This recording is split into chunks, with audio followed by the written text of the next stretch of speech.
നബി സല്ലല്ലാഹു അലൈഹി വസല്ലം അരുളിയതായി അബ്ദുല്ലാഹ് സുനാബിഹി റളിയല്ലാഹു അൻഹു പറയുന്നു, മുഅ്മിനായ ദാസൻ വുളൂ ചെയ്യുമ്പോൾ വായു കൊപ്പിളിച്ചാൽ അവൻ്റെ വായിലൂടെ പാപങ്ങൾ പുറപ്പെടുന്നതും മൂക്കിൽ വെള്ളം കയറ്റി ചീറ്റുമ്പോൾ മൂക്കിലൂടെ പാപങ്ങൾ പുറപ്പെടുന്നതുമാണ്.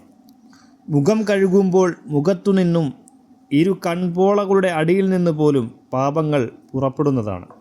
ഇരു കൈകളും കഴുകുമ്പോൾ കൈകളിലൂടെ കൈവിരലുകളുടെ നഖങ്ങൾക്കടിയിൽ നിന്ന് പോലും പാപങ്ങൾ പുറപ്പെടുന്നതാണ്.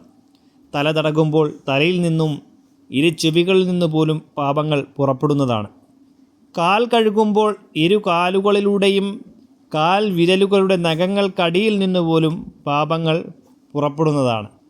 ശേഷം അവൻ്റെ മസ്ജിദിലേക്കുള്ള നടപ്പും നമസ്കാരവും അധികരിച്ച മഹത്വങ്ങൾക്ക് കാരണമാകുന്നതാണ്.